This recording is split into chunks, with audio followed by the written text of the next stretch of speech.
జగన్ రెడ్డి గారు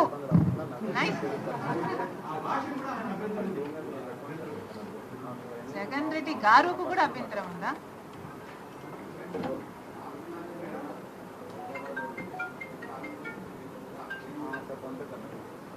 అక్కడ ఒక నియంతను దింపింది రాజశేఖర రెడ్డి బిడ్డ. తెలంగాణ రాష్ట్రంలో ఒక నియంతను గద్దె దింపింది రాజశేఖర రెడ్డి బిడ్డ.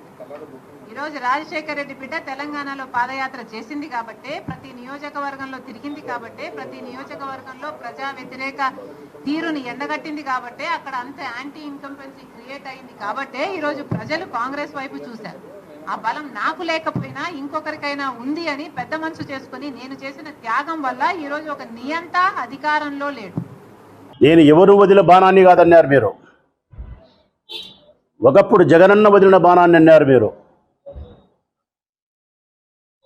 నీకు స్పష్టంగా తమరికి చెప్పాలనుకుంటున్నా నేను.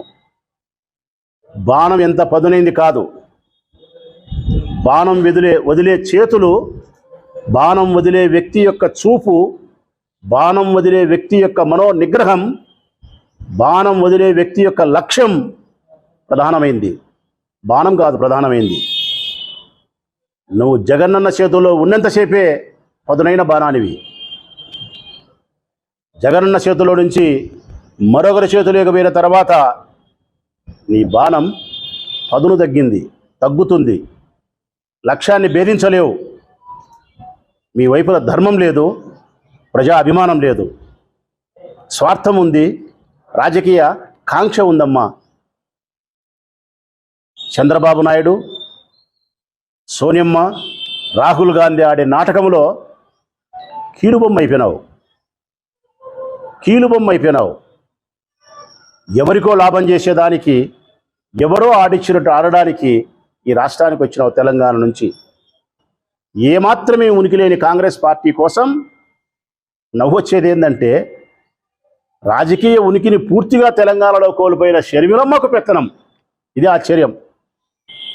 ఏమాత్రం ఉనికి లేని కాంగ్రెస్ పార్టీని రాష్ట్రంలో బ్రతికిస్తుందంట, వైఎస్ఆర్ కాంగ్రెస్ పార్టీని గద్దె దించుతుందంట, జగనన్నను పదవీ చిత్తుని చేస్తుందంట.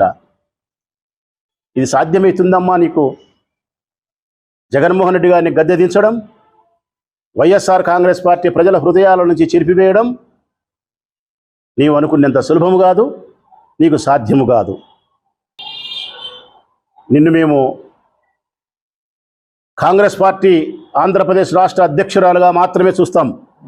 నేటి నుంచి రాజశేఖర రెడ్డి బిడ్డగా మేము చూడదలుచుకోలేదు ఇక.